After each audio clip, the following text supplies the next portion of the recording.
There you go. Hello, everybody. Welcome. So good to see you here. My name is Christy Reyes, and I'm an OTAN subject matter expert. And I also teach in the non-credit ESL department at MiraCosta College, where I've been for a very long time. And I'm so glad you're here to discuss how we can make our students who are English language learners more confident with writing. And one tip that I have found is having them do some collaborative writing, especially in the beginning. So let's go ahead and get started. So our agenda is first a little bit thinking about your own writing practices.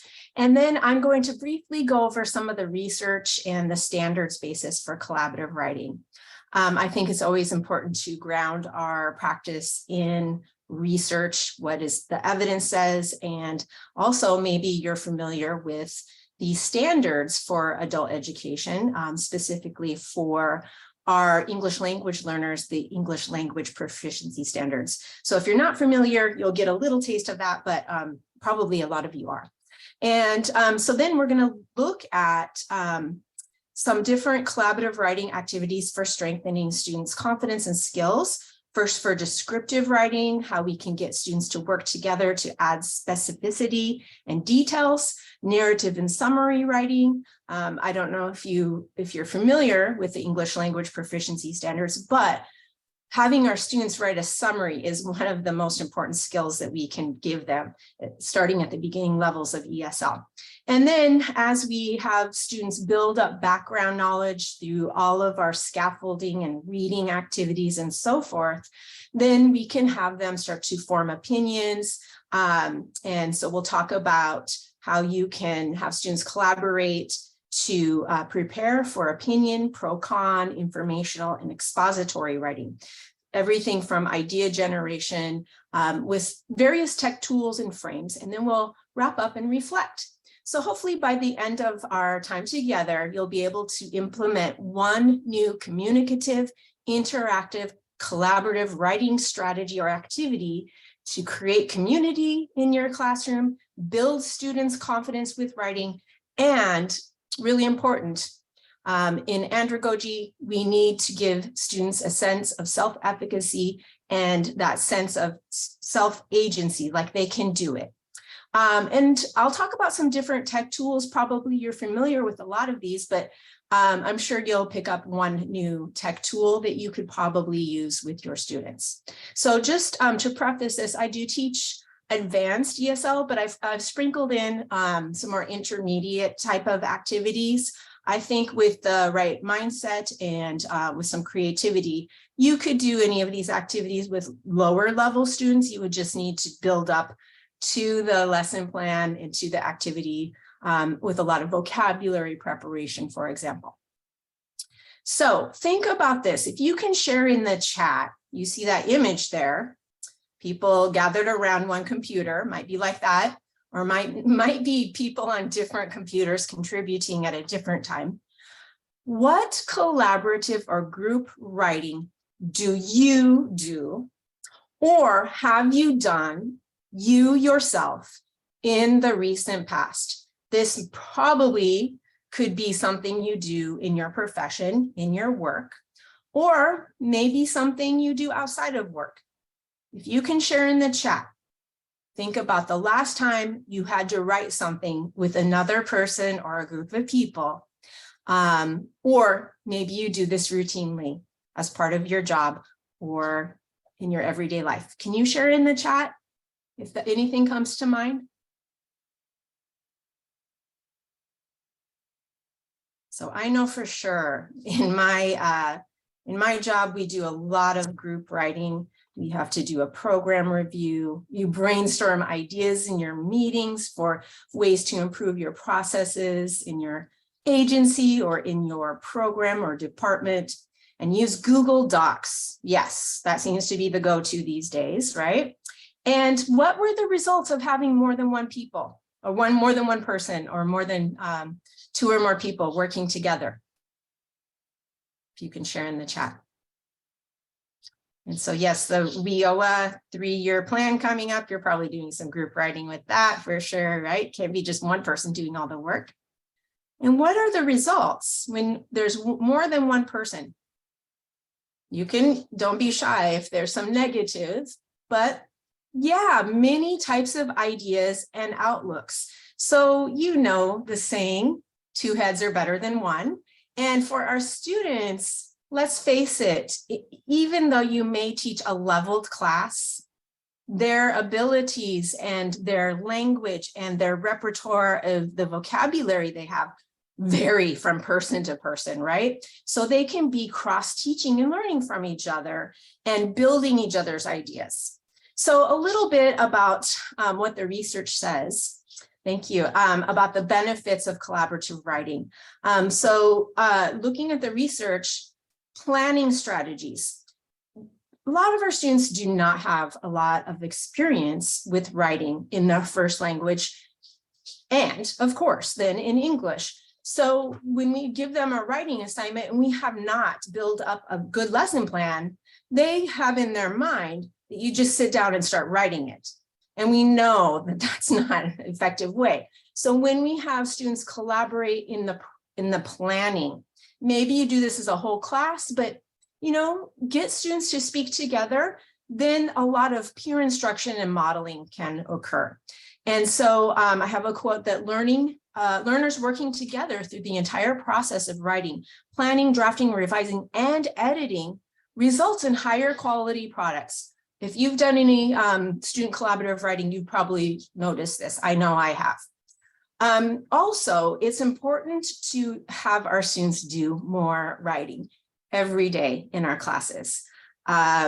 So it doesn't have to be a long assignment, but little bits of writing as much as we can, because there's a correlation to frequency of writing with improved writing.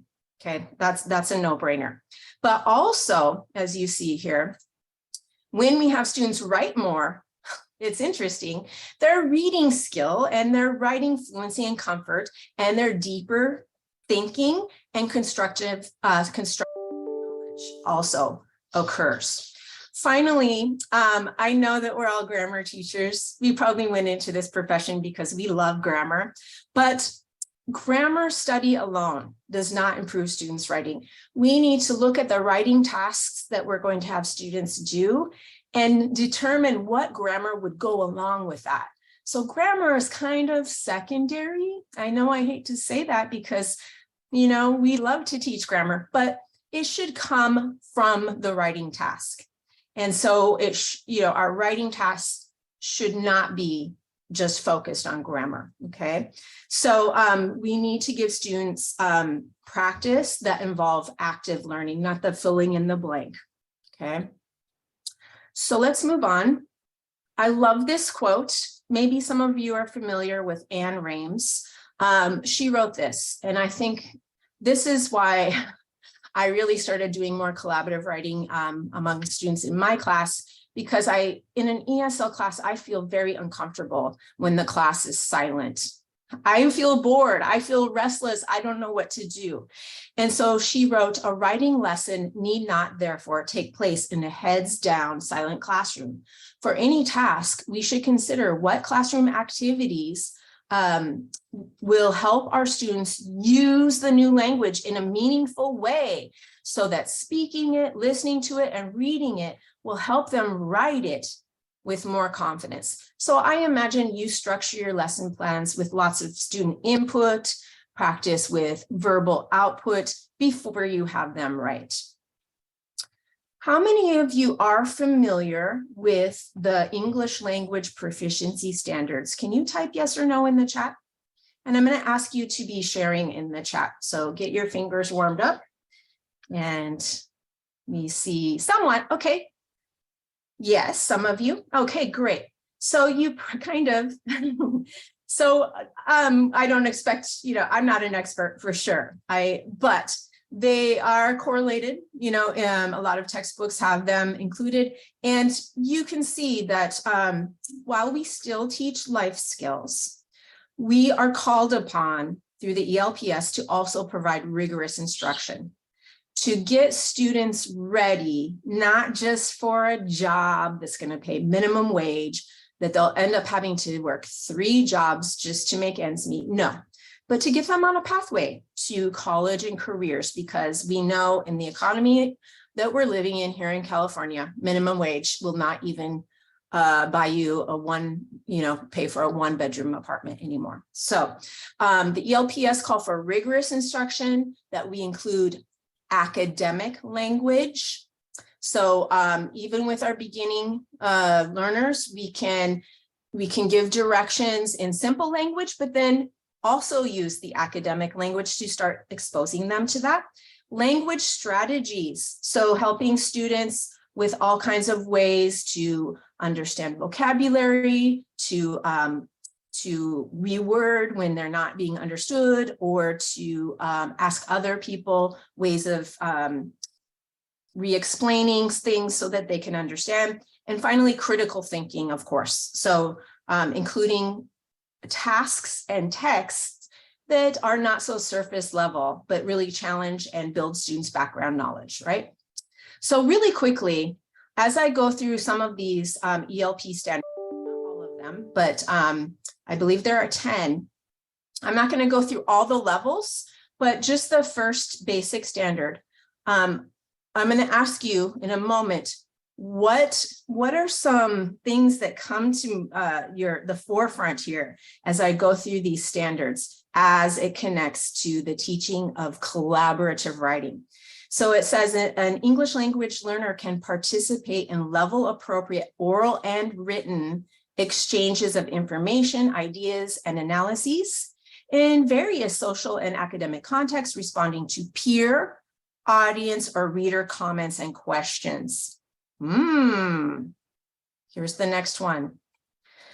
Standard 3, an English language learner can speak and write about level appropriate complex literary and informational texts and topics. Interesting.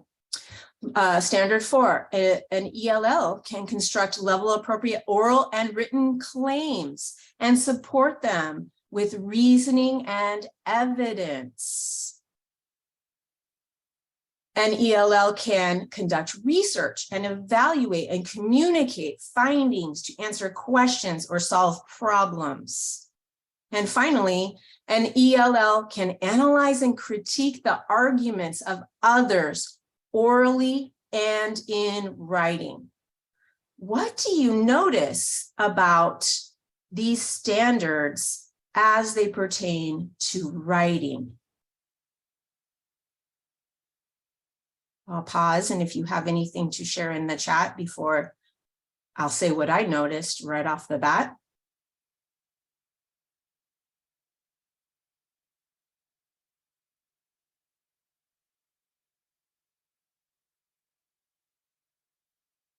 Yes, I can.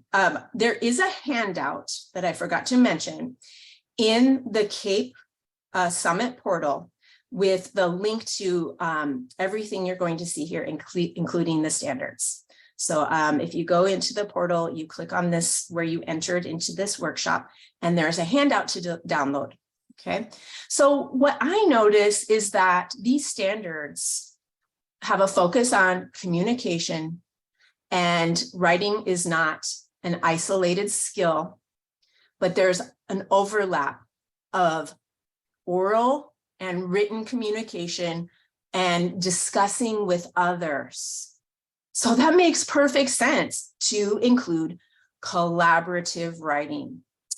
Okay, yes, all right. So why have students do collaborative writing besides, these standards? Can you share in the chat, what would be some things that come to your mind for some reasons to have students do collaborative writing? I'll give you just a moment. And thinking back to the collaborative writing that you do, thank you, Francisco. Peer review, when they can be exposed to seeing what another student has written, it might spark an idea in their mind. And crossability, we all have multi-level classes, even though it's one level, but they can help each other build up their descriptions or their arguments by asking questions and clarifying. So yes, well, you said that you do it in your work. Explain our point of view. And also, as Francisco mentioned, and I see here, share life experiences, help each other. Students build on their own and others' knowledge. So peer teaching about language conventions as well. We also have here that supportive learning environment. When students come into our classes and are so fearful of writing and they're working with others, they start to break down some of that fear because they realize maybe there are others who are a little bit reticent about writing. So it gives that feeling of we're all in this together. Writing is less isolating and intimidating when you can work with others. And we also can help students develop a sense of reader-based writing and awareness of audience. Unfortunately, we usually have students only write for us, and we are language experts. But when they're writing for an audience of their peers, that makes a lot more sense. And then you saw in the ELPS, there is not just writing isolated as a skill. There is a natural connection between speaking and writing. So we can include student speaking interactions where students explain and defend their choices. Students build a better understanding of writing as a process rather than just, okay, my teacher gave me this assignment, now I need to go write it. They can go through the process of planning and drafting together. And also drawing upon the strengths of all members, I mentioned at the beginning, building student agency. And I'm pretty sure that all of us here, unless you teach maybe a conversation class or a reading and writing class, most of the time, especially in adult ed, or as I teach non-credit ESL, we integrate listening, speaking, and reading or writing around a theme more often. Yes, you're right. So Francisco, we need peer editing is different from peer review. I like to have students do more peer review, which means commenting on the content. They're not language experts. Maybe when we have them do peer editing, they're looking at simplified things like, does a sentence have a capital letter and a period? But we can expect students to help with the mechanics because they're still learning. So I'm pretty sure that you teach the writing process like this. You've taught some content and students have done some listening, maybe some conversation, some speaking. Maybe you've sprinkled in a little bit of grammar there. And now you have students do some pre-writing and planning, and then they start drafting, and then you give them feedback, or there's peer feedback and or. Then they revise on what's known as the higher order concerns. Is the content there? Is there cohesion? Does it make sense? Did they address the topic? And then you give more feedback or peer feedback. And then there's the editing. So those are what we call lower order concerns, definitely for our students, not lower order, but the mechanics, giving feedback on, grammar, spelling, all of those sort of things, punctuation. And finally is publishing. So my question to you to share in the chat, can you please share at what stage of the writing process would be most appropriate to have students collaborate? Is there one particular, two stages that would be good? What do you think? Give you a moment to share in the chat. Exactly. Why not? All of them. So yes. So I'm going to be editing too, right? Editing, again, you need to really have them be looking for specific things because they're not the grammar experts. Have them be looking for specific points that you've gone over in class. But yeah, any stage of the process we can have them do. some collaborative. Your mindset is only happens in the editing. Well, I'm glad you're here, Francisco, because you're going to experience and see some of the other possibilities. Now, let me just ask you, do you have students who come into your class with this mindset? I can't write. I can't write. Do you have that? I'm pretty sure you, right? And I've had that before. And this is why I really decided I need to change something. They came into this process, I can't write, I can't write. And I realized I wasn't going through the stages of the writing process, but also my model that I was providing was not a realistic model. I love to write. And, you know, it was a little bit unattainable for students to be able to write the way I write. So I thought, hey, we need to do more collaboration. So just a quick story is one time a student said, we had gone through some stages and read some narratives, and the assignment was to write a personal narrative about a valuable lesson. And he came up to me and said, I can't write. I can't write. I don't. And I said, well, tell me some story from your life. And he sat there and talked to me for a half an hour about the story from his life that was so amazing. And I said, write that. So I see this connection that we need to give students opportunities before they put pen to paper or finger to keyboard to talk about writing and talk about their ideas and get it out before they start writing. But what we're going to cover is, again, some descriptive detailed writing, how we can use images, a website called Picklets. This one you're going to think is funny, random emoji generator, narrative and summary writing. How many of you are familiar with running dictation? Can you type yes or no in the chat? Running dictation. When I taught beginning and even intermediate, that was the most fun activity that students loved. It doesn't really work well in Zoom, so it would be more if you are in the physical classroom. Dictogloss and structured retail at the higher levels, and using video as material source. Then I'll go on to how we can get students to generate ideas together with various tech tools once they get to higher level writing tasks that make them maybe synthesize different ideas and evaluate, like opinion, pro, con, informational, and expository. So the first activity I'd like to talk about is using images. And so I won't read you the full instructions. These are on the handout. But whenever I see some really interesting image, I have a little folder on my computer that I save them. But there is a great website called the New York Times, What's Happening in This Picture. And these are some of those images that you can find from the website. I give the link to the website on the handout.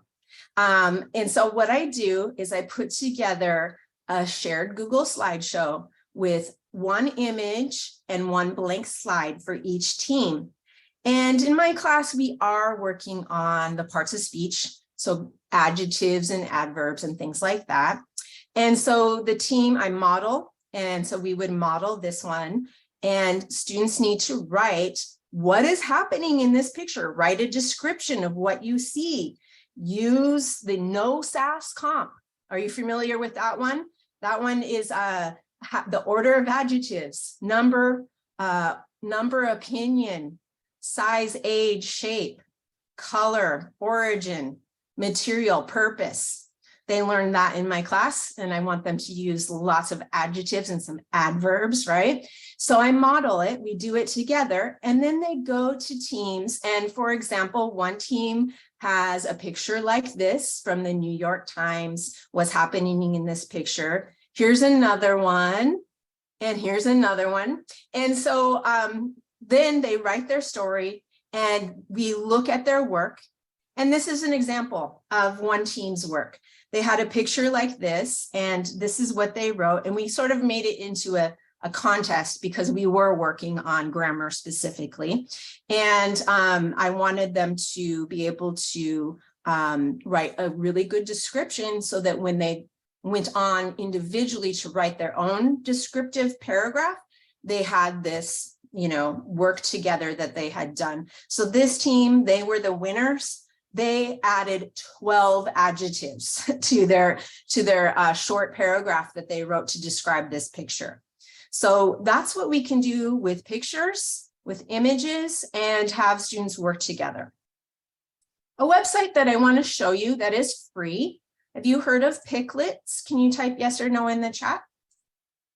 It's been around for quite a long time, and it has an educator section with lesson plans. And this would be something you could do in Zoom or students around one computer if you're in person. And so you can create an account, but at the end, students can not necessarily have to create an account. They can download or email to you, the teacher. So you go down and they're really, again, interesting images. So I'm going to go through and you can look at different images based on topic. Every day the images change, however. So there was an image that I thought was interesting as I was looking through here earlier. Let's see if it's still there. And so students could work together. They're talking, which image do you like? So beginning level students, we definitely need to give them the language for working together. But I'll just go ahead for time's sake, I'll choose this one. So I created this one. And again, here, I can choose different subjects as well. Okay, so they have different images based on subjects. So what's really nice is it gives a word list for students. So they can be working a bit together on grammar. So it's got the universal words. So all they need to do, hey, everybody, what should we write?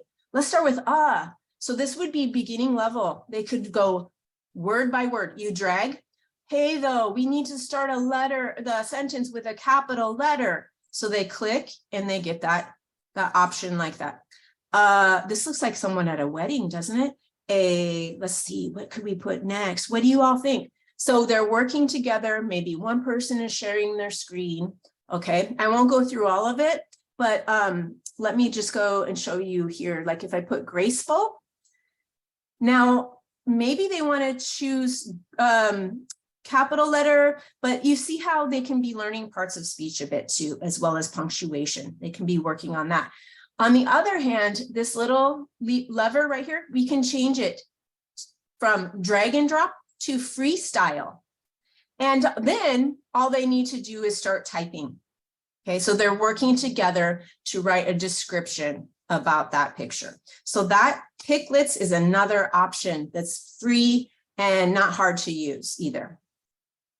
Okay, this one is kind of funny. I found this website called Emoji Generator. It's a random generator, and I'll just demonstrate this. And so you choose how many emojis. Okay, let's go with 6, for example, and randomize. Oh, wow, look at that one. So then I can go to my snipping tool. Maybe I want to make it a little bit bigger.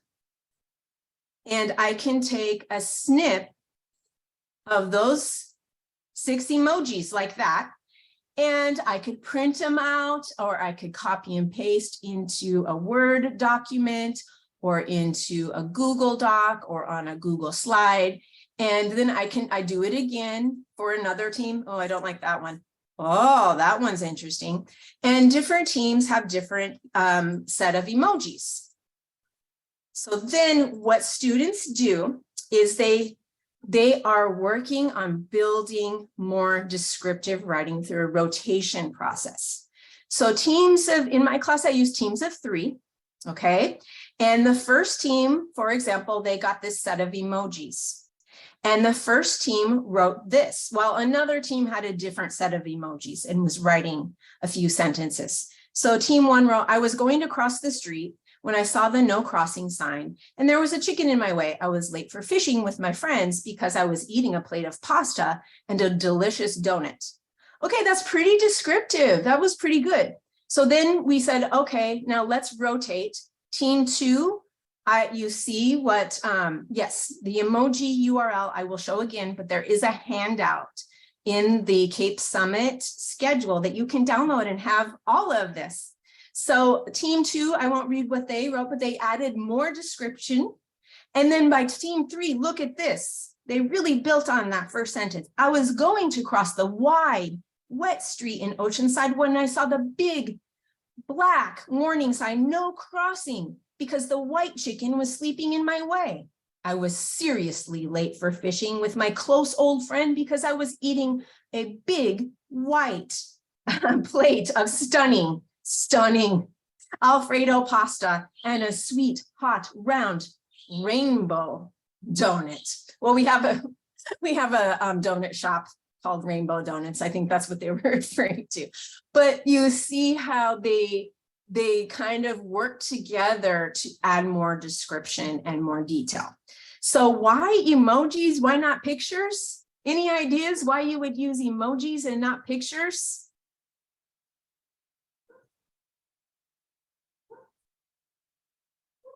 They have to think a lot more creatively. Yeah, it's more neutral, and they have to think a lot more creatively. Like, you know, pictures have a lot more detail, but emojis are pretty basic.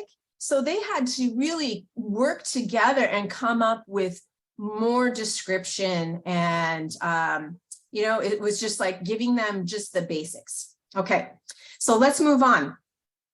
I can't really, you know, demo here running dictation, but if you teach beginning or intermediate ESL, first of all, make sure that, you know, you're not too close to a classroom that it could get noisy because students get excited, but also that you're not too squished in your classroom.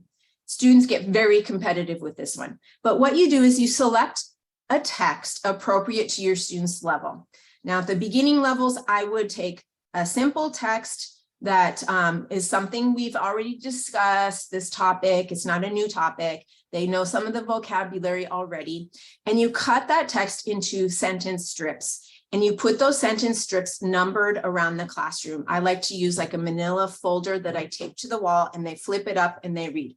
Then you have one student in each group who is the runner, and the other students are sitting together in their group. It's like a dictation, and they have their pencil and pen, okay?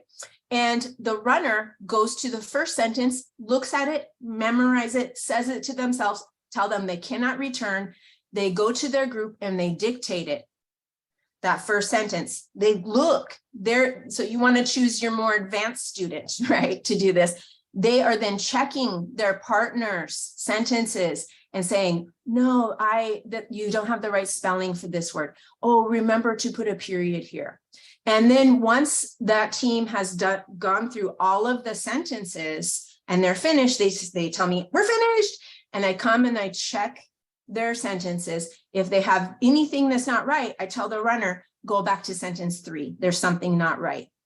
And so then the first team to win with all correct sentences is the winner. I tell you, it's the most fun, engaging, collaborative writing activity. Again, it's focusing more on grammar and things like that, but they're connecting the listening and the speaking with their writing, and it's super fun. At the higher levels, we can do something called dictogloss, if you've heard of that. It can be teacher-led, where a teacher, but you can also have a student do this.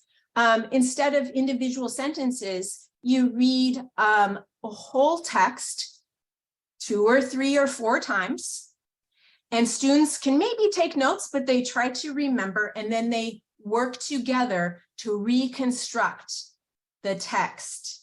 It's a great activity because it's not dictation. And this is what we do in our everyday lives. We need to reconstruct in writing what we heard. So think about that as well. Okay. For going back to running dictation, how you could use video. And this idea was sparked by my colleague. His name is Ryan Detweiler, and he is the owner of the website ESL Video. And he has some activities like this one that you're going to see free for use on his website.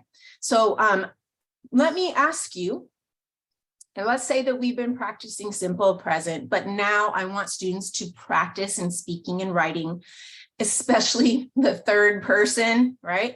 So let me ask you, if you can share in the chat, what are some difficult jobs and what makes them hard or challenging?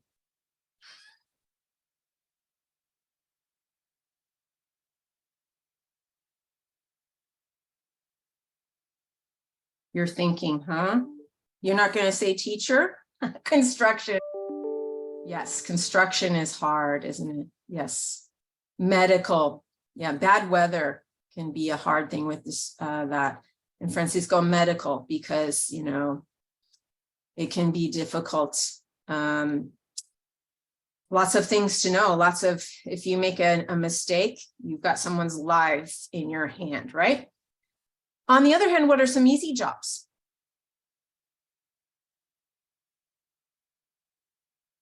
My students always say teacher, and I say, come on, you don't know. You don't even have a clue when they say teacher.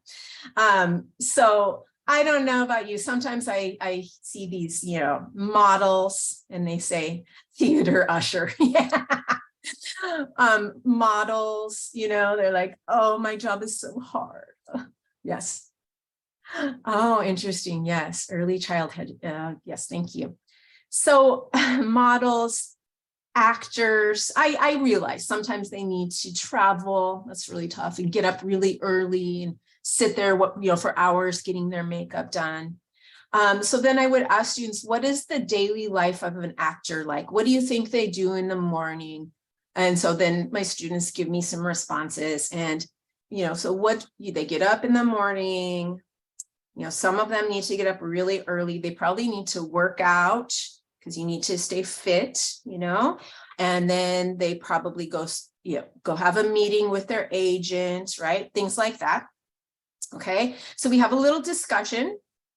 Before this, of course, students have talked about their own daily activities. And then there's this really cute video, and I'll show you. What I did is with this video, I took screenshots. I paused with the video, and you can have this for your own use. If you're in person, what you could do is you could, you see our actor here? This is our actor. His name is Super Chill, okay? So I went through the video and I paused the video and I took screenshots. And these pictures are out of order. So in person, I could have students cut up the pictures, and as the running dictation, just what I explained previous, is these sentences down here, these are in order. The runner could go and see the sentence, the actor leaves his apartment, and students either find that picture, I think it's this one right here, and they put number 1, or they put that first, okay? And then they write the sentence that they're hearing. Then at the end, this could be really fun. We watch the actual video, which we don't have time for, but you have the link on the handout in the Cape Summit portal. So it's really fun because they never expect the actor to be this guy. Have you heard of structured retell? Can you type yes or no in the chat? It's similar to running dictation, but this is how I like to do it. Find a story that is appropriate to your students' level, and then create a slideshow of images with a few key words that accompany your telling of the story. So it should be, I like to have some conversation and vocabulary preparation before the story. Make sure it's something related to content we're discussing in class. And then what I do with the slides is it's on PowerPoint, and I just go to File, Print, and I print out the slides so that they can see all of the slides, and I number them. And as they're listening to the story, they can take notes next to the pictures. Then after I've told the story, they retell the story to a partner verbally using their own words. And along the way and at the end, I also have some comprehension questions to ask. Finally, students get together and rewrite the story. So a book that I like to use for this is, it's been around for like 20 years, honestly. It's called Stories with a Twist by Natalie Hess. It's from Alta Book Publishers. There are all these really great stories that at the end have a little surprise ending. And I love this one right here because I have a lot of students who have come from other countries where maybe they were professionals and now they need to start all over.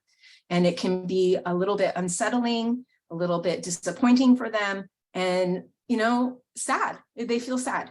But in this country, I try to help them understand if they're going to go to the community college and take classes to, you know, maybe not have the same profession they had, but they can start on the ladder. They're going to see not just 18-year-olds, they're going to see people with gray hair too. So it's okay. So this story, I picked the stories with a message, right? So this one is called Do What Your Heart Asks For. And it's about a man who, you know, at a young age, he had to work because he had to support his family as the father died. And he started working at a bottle capping factory. He worked his way up until he became the owner, and he was so successful. But he was not happy with his life because when he was young, he really wanted to be a doctor. And he did so many things and wanted to go to medical school and studied, you know, medical books when he was a kid. But his family was poor because of this situation with his father having passed away. So he was really bitter and angry. And his wife noticed and said, you need to go talk to someone. And so this is also really a good topic for my students, because a lot of students come from cultures where, you know, psychiatrist or psychologist or talking to a counselor has a very strong stigma. And so we talk about there's nothing wrong. Sometimes, you know, even really successful people need to talk to someone. So he talks to a counselor, and the counselor said, I understand your problem, but right now your factory can keep running without you. Why don't you go to medical school now? And William says, but that's insane. I'm 55 years old. By the time I finally get my medical degree, I'll be so old. And the counselor says, well, yeah, but how old will you be if you don't go to medical school in 10 years from now? And so he goes to medical school and realizes his lifelong dream. So it's a very inspirational story. Students listen. And then I give them sort of a template that is a Google Doc like this to get them started. Sometimes they have trouble getting started when they get to their breakout rooms or are working together on one computer.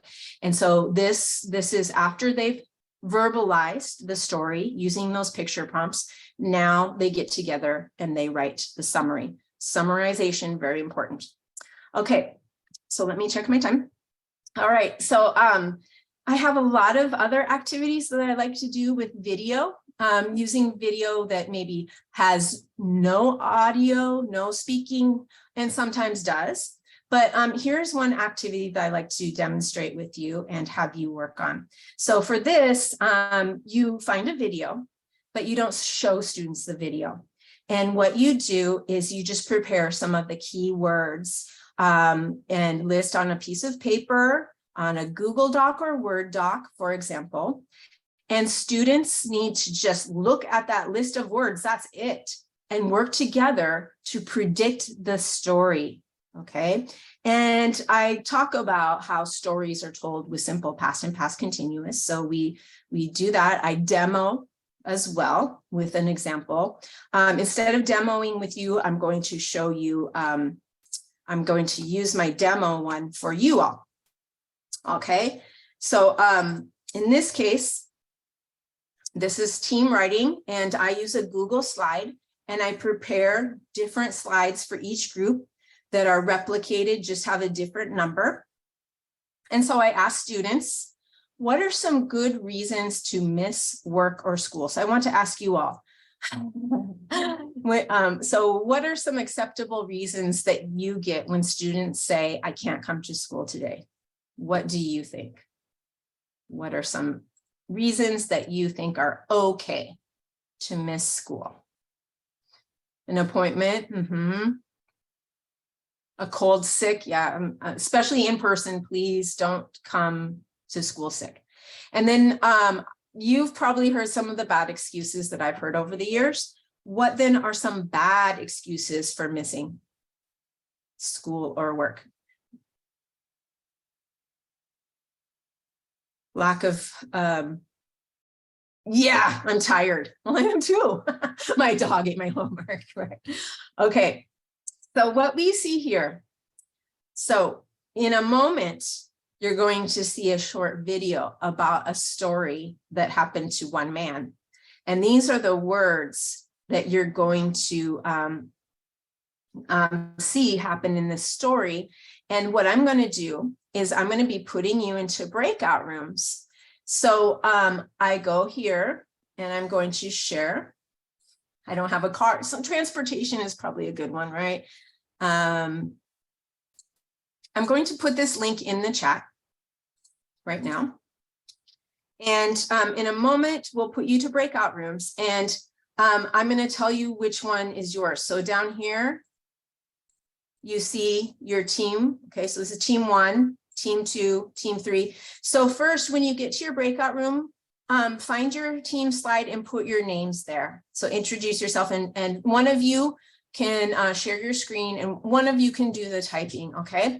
You need to use all of these words: announcer, call, friends, golf, loudspeaker, man, name, sick, and trouble. Uh-oh, this could be interesting. Try to think of the story happened in the past, okay? And of course, you're gonna need to add a lot of other words. So here are the instructions. If you have time, add a title. We may not have time.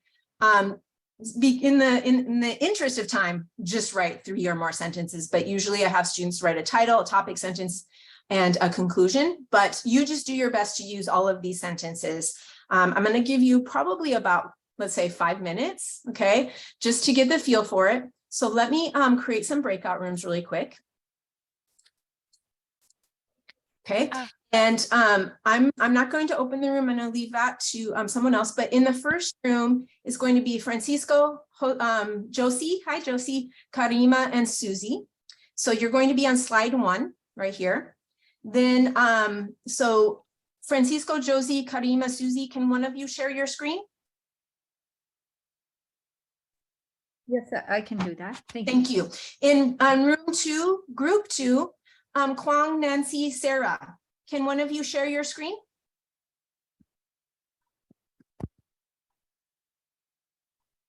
Kwang, Nancy, or Sarah, can one of you share your screen? Okay. Then we have in room 3, group 3, A. Hernandez, Maria, and Tiara. Can one of you share your screen?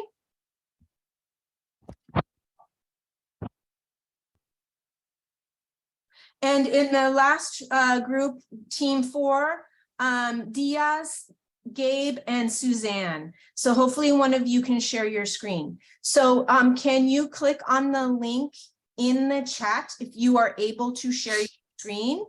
And you will share your screen after you've opened the link in the chat. You will find your group slide. And then you'll introduce yourself and get started right away, telling what is the story using all of the words.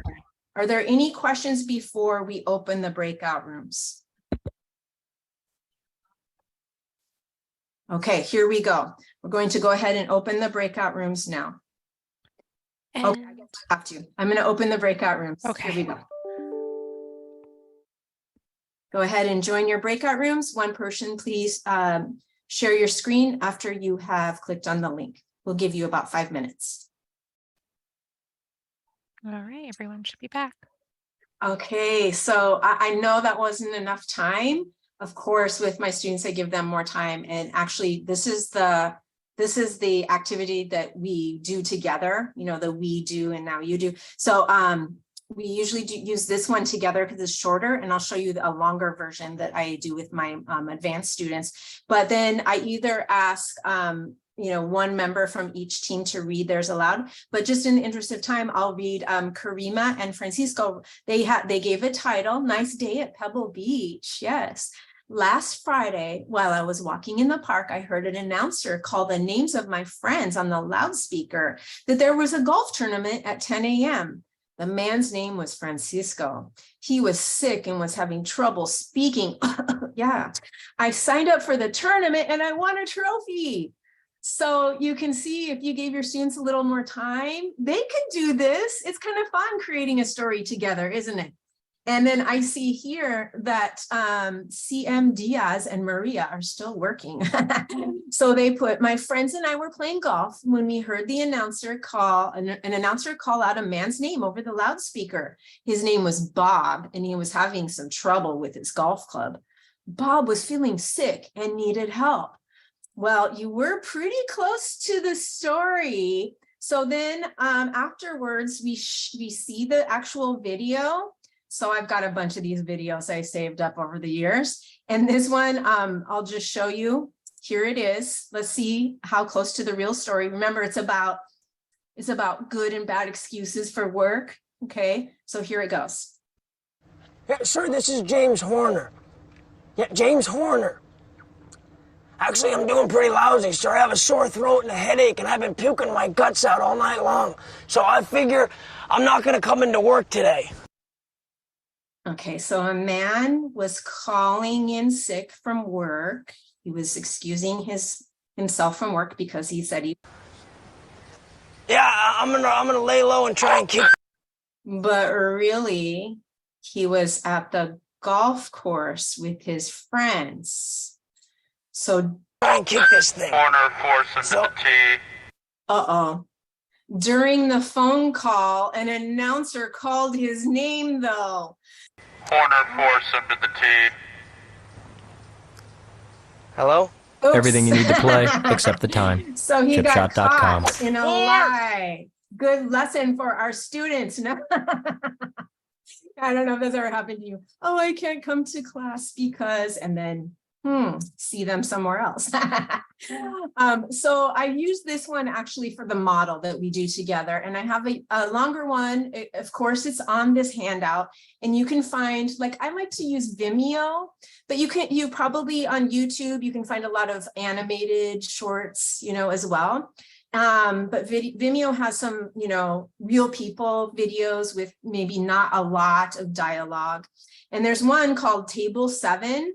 And so after I use that past video as the demo where we're doing it all together, then I'll just show you what students did with this longer video. I'm not going to have time to show you the video because it's about 4 minutes, but it's called Table 7, and it's really good. So you can see I demo together, right? We do it together. And then students got in their slides, these were the teams that they got these words: girlfriend, restaurant, conversation, disagreed, boyfriend, messages, fortune cookies, advice, argued, makeup. It was makeup, and so they had to change to past, broke up. So we were working a little bit on phrasal verbs. But the funniest thing of all was this final group. Their story was so good and so interesting. And when I showed them the actual story, so this is just a screenshot from the actual short video, it was very simple. I was just like, how did you know? And what they did, those sneaky students, they copied and pasted the words that I provided into Google. And what happened was when they put that list of words into Google, this movie scene popped up, this movie scene with Hugh Grant. I don't know how old it is, early 2000s or something, Mickey Blue Eyes.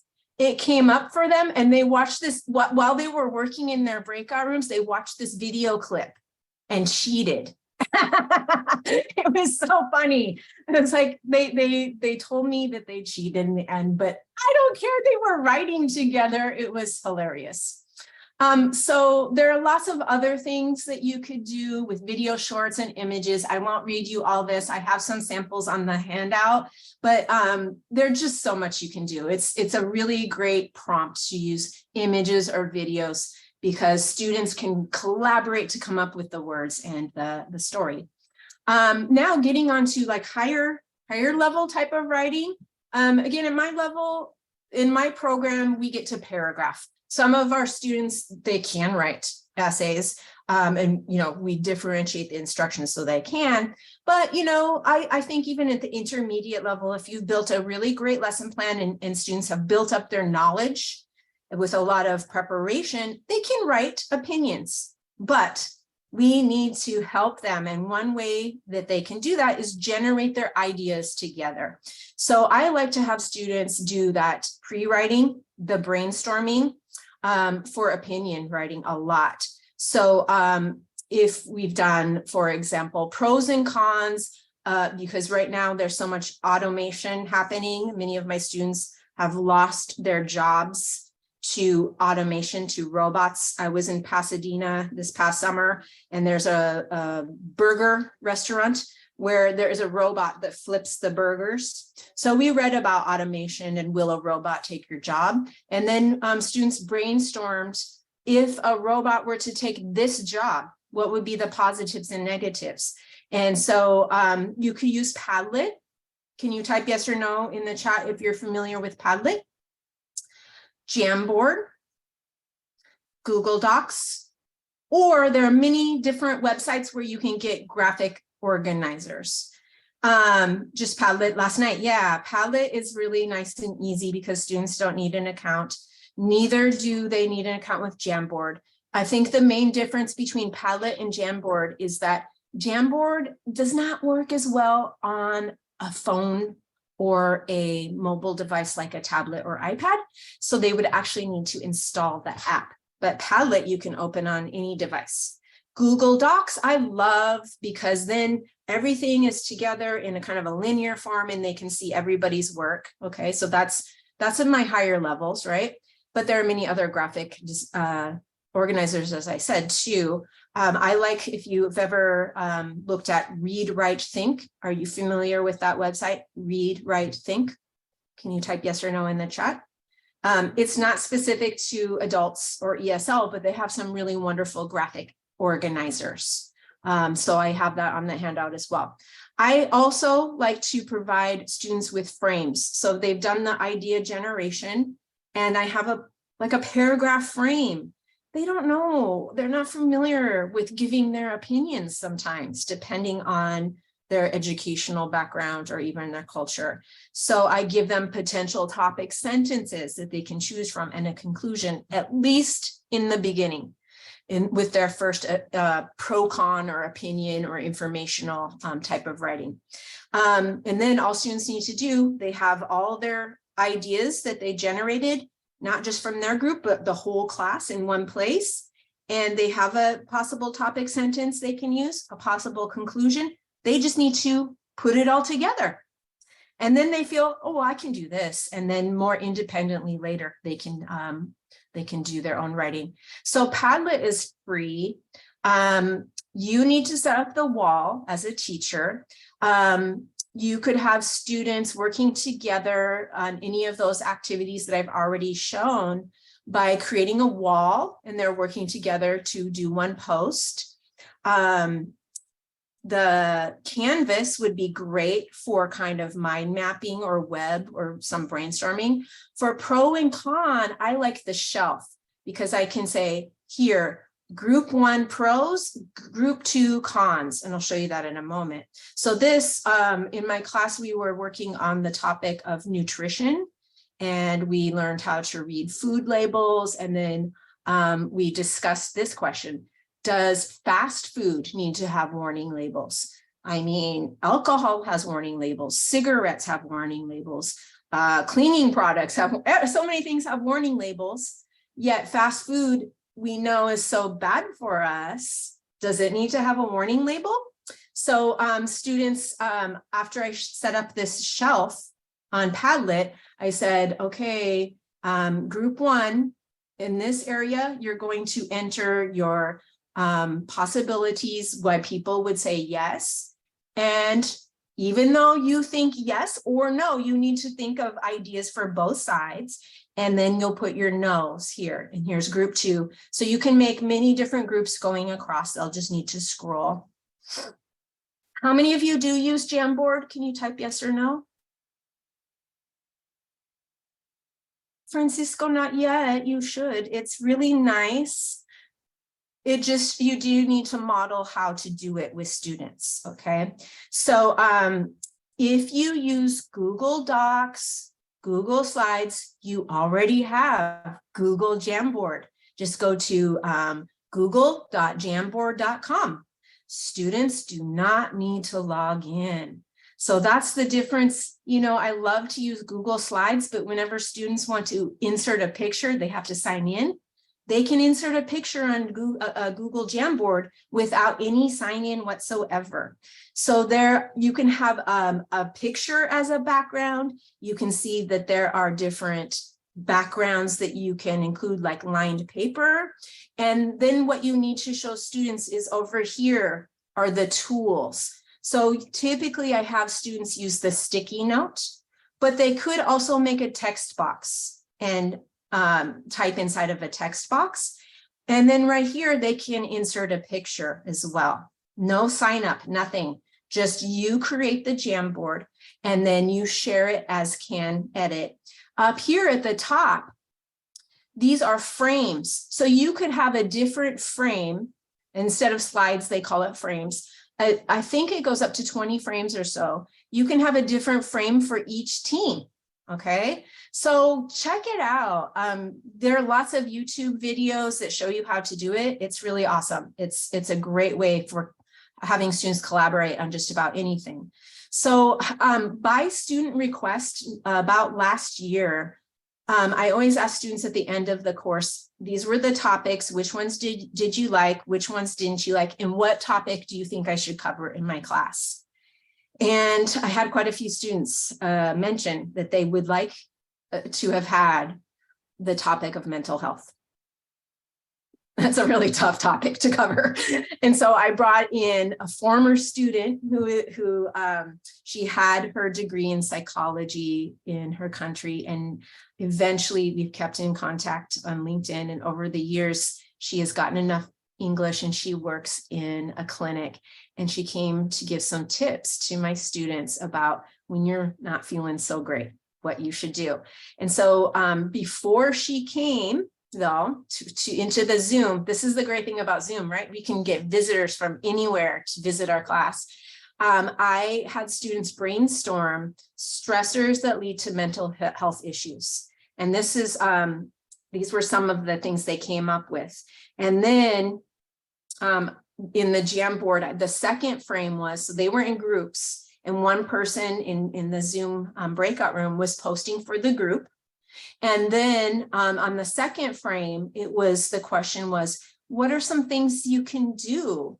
And they came up with things like meditation and yoga and calling a friend and things like this. And then it was very interesting because those were the exact things that the psychologist recommended.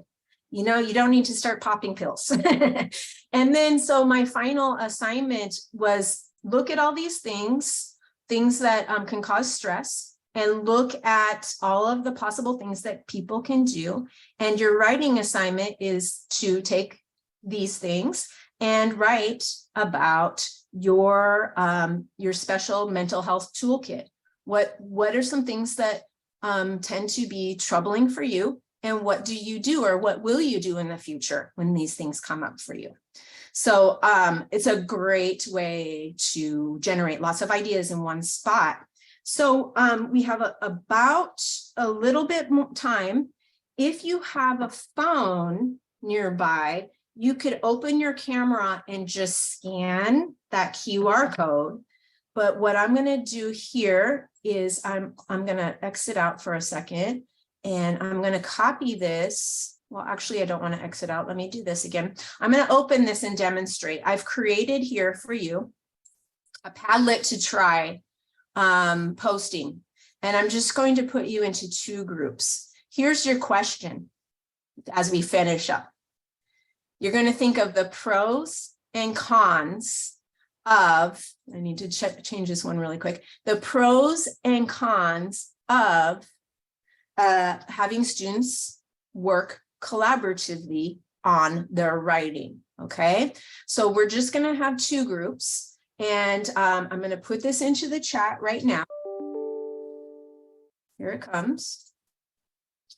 Okay, so you see the link in the chat, and I'm going to put you into 2 groups. If one person from your group can share your screen, if anybody has trouble sharing their screen, I will go back in just a moment to the QR code and at least join your room and talk, but you can be posting individually too. So group 1, these are your 2 areas. For the positives, all you need to do is select the plus sign under there. This box comes up, and then you can type subject first positive. And then here you type in whatever that may be. And then the really great thing with Padlet is you can put in GIFs and images. I like to just go to this last one here. And let's see, we can go to GIF. And you can look for GIFs. So those little animated images, you don't have to do that, but students love to do that. Then, so try for each group to think of 1 positive, 1 negative. Group 2, 1 positive, 1 negative. So you just click there. After you have typed, you click on that publish and it will appear. So just I'll demonstrate really quick. So there it is, but I'm going to go ahead and delete that now. So any questions before I send you to a final breakout activity? All right, so we'll just again take like 5 minutes. Introduce yourself. If you can go ahead and click on the link in the chat. I will go back to the QR code and I'll go ahead and open 2 breakout rooms right now. So group 1, you're going to be CM Diaz, Josie, Karima, Maria, and Susie. And group 2, you're going to be A. Hernandez, Francisco, Gabe, and Kwang. Okay, here we go. Please join your groups, and you have just about 5 minutes to talk about, try to think of 1 positive and 1 negative of having students work collaboratively on their writing. Here we go. Okay, everyone should be back now. Okay, well, thank you for participating in that. And I'm going to look at the pros first. So we have students practice their conversation skills and build their self-confidence. And group 2 said people bring in different life experiences and ideas, and it can help students who are not proficient. Yes. And now the cons. Students not getting equal opportunities to share and contribute, and good writers take over. It might not to be too helpful. And I think the higher level writer tends to choose their classmates who has high writing skills too. So before I give my feedback on how to handle those cons of not everybody getting equal opportunity to share and contribute, and the more skilled writers taking charge or getting together their friends who are also high skilled, anybody have any suggestions for dealing with those cons? If I may. Yes, please. I think I haven't taught for years, but when I did, the students who take over, I just gave them strict roles. Yes. I assigned the roles. You did Exactly. it. I even had cards that were eliminated with titles. And we didn't do it online at the time, it was in person, but I'm sure you can apply that, adapt it to online as well. Perfect, Karima. That was exactly what I was going to say. So we need to strategically group the students. Like, I didn't know you today, but I would maybe know that a certain student is a really skilled writer, and I would see this person really needs help generating ideas. So I would strategically group the students, not randomly in Zoom or in the classroom. And then, as Karima said, I have the really skilled writer that tends to dominate everything in the class. I'm going to maybe give that person the role of grammar checker, or give that person the role of timekeeper, or some other role that they're not the one, just because that does happen sometimes. Setting up for sure, which I didn't model well because of our time constraints. setting up well what you expect students to do, that they all need to contribute, and giving them the language for working on teams, because they don't always have that. But things like, what do you think, Karima? I love your idea, Francisco, but have you thought of this? Teaching them that language so that one person doesn't just start typing and then we're done, because that does happen in many group activities. Setting specific duties and roles. Thank you very much for that idea. So I like to also use, besides Padlet, Google Docs. So I won't show you all these, but then I give paragraph frames, as I mentioned. Some of the different topics I've covered: social networking, pros and cons. We talked about and read about designer babies, if you can believe that. And the big topic that we should be talking about is the environment. I recently attended an English language fellows webinar, and that is the #1 request from different countries, is English for climate change. Not English for business, not English for agriculture, English for climate change. So it's something that we need to talk about here in the US too with our students, and robots and automation, as I've mentioned before. So our time is just about up. I just want to give you a moment to reflect. What maybe is a writing activity or assignment that you currently use that you think now, okay, I see where I could make this a little bit more collaborative in one stage or more of the writing process? And what do you think you will try with your class? Again, I really recommend, if you're back in person, try that running dictation. It's such a fun, like, sort of end of unit type of activity where they're putting everything together. Go ahead, Karima. Oh, thank you. First, thank you, Christy. I enjoyed this session greatly. I'm an administrator, having taught for over 20 years. A lot of activities you showed reminded me what I did back then when we didn't have Google Drive and Jamboard, and Padlet, all the fun. But I'd like to say I loved all your activities, but the one that Francisco and I did, that's what's sticking in my mind, the writing. I did that, but I did it orally, and I called it Tell Me a Story. But I loved how you did it in writing. I used to do Mad Libs, and I think that's similar to also maybe Mad Libs, where they put together a story that makes no sense, and they understand, and they start laughing. I just want to commend you, Christy, and thank you so much. I took all this info because I need to share it with our faculty. Most of them are not here or not able to attend, but I just love it. So thank you. Thank you. And I think anytime we can sprinkle in fun, that's really important, because, when, the effective filter, when it's lower, students are more willing to take risks and participate. And again, I just wanted that quote at the beginning about writing and reading as such an isolating activities. Why not make it collaborative and fun, and have students communicating? Because that's the main purpose of studying a language, to be able to communicate. And the more chances they can talk first, it will break down those phobias and those mindsets that I can't write. When they see a model of their classmate, or they hear it and tell it with their classmate, then they can feel more confident working together, first writing. And so on the handout, I have a bunch of other resources and links that you can see here, but it's on the handout. And so I'll just finish up by saying thank you so much for joining me today, and best wishes with your collaborative writing. I hope you've walked away with something you can use. Thank you, everybody. Thank you, Christy, and thank you, attendees, for joining us today on the 4th day of the CAP Summit. We are so happy that you guys stayed with us all through all 4 days. I did drop an evaluation link in the chat, so please, if you can find a few moments to provide the feedback that not only informs how we move forward with professional development, but it also will provide additional guidance and feedback to Christy as one of our presenters. And then with that, I'm going to go ahead and just remind everybody that we do have an exhibitor sponsored lunch coming up in just a few moments. If you'd like to pop into that, also get your points for the leaderboard.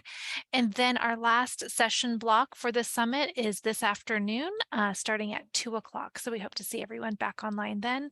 Thank you again for joining us. Have a great afternoon.